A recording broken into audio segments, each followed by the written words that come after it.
नमस्कार जय जगन्नाथ ओडिशा किचन को आपण मानक बहुत बहुत स्वागत। आज मु नहीं आसी आपण मानक पई पियाज संडारू तैयारी बहुत ही गोटे सुआदिया रेसिपी जहाँ सहित कि गरम गरम भात हो रुटी पखाल पराठा सबरी सहित लगे कि खाया पई बेस सुआदिया लागिबो। बनैबार प्रोसेस मध्य बहुत ही सहज। ताले चलतु किभଳି प्रोसेस रे मु आज रही रेसिपीटी को बनैछि वीडियो को स्किप न करी संपूर्ण भाव रे देखि नबा।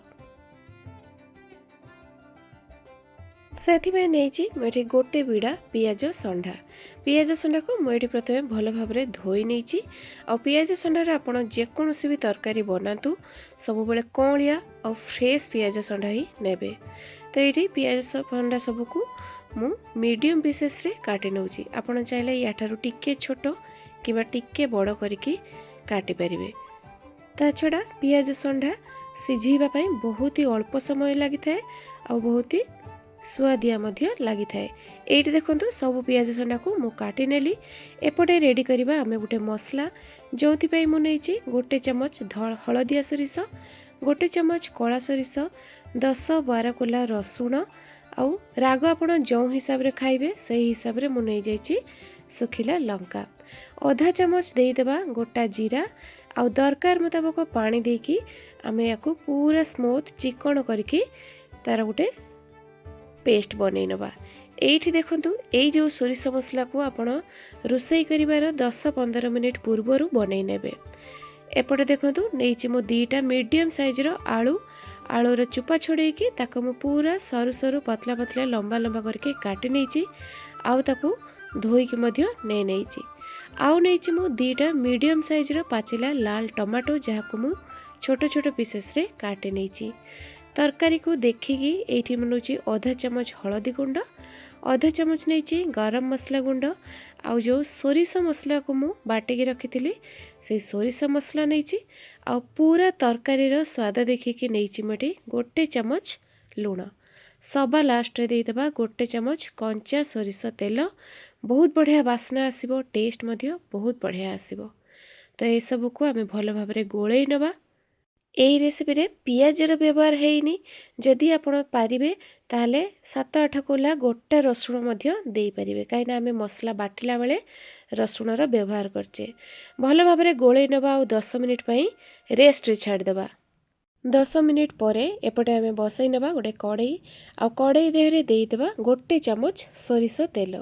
आपण चाहिले रिफाइन तेल रे मध्य बनै परिबे, किंतु सोरिष तेल दबा फल कौन हम ना तरकारी टेस्टा बहुत बढ़िया आसीबो। छुंक लगेबा तो छुंक लगेबाई मुझे 2टा सुखिला लंका, आधा चमच 5 फुटण एसबू किछि सेकेंड फुटे हो गला परे एठी आमे जो रखी पियाज संडा आउ आलूर मिक्स को देदेबा। एठी 5 फुटण रे आपण चाहिले जीरार व्यवहार मध्य करि परिबे। तो ये मिक्सचर सबको दे सारा परे हाई फ्लेम रे आमे याकू 2 मिनिट पाखापाखि भाजीदेबा, जहाँफल पानी जतक रिलीज हो से संगे संगे सुखीज। आउ जो मसला सोरिष मसला आम रेडी करथिले तार जो सोरिष आउ रसुणर जो कंचा बास्नाटा आउ रहिबनी। भाजी नबा फल मसलाटा मध्य कषि हेजिबो। एबे देखंतु आमे गैस र फ्लेम को एठी लो टू मीडियम रे रखिबा।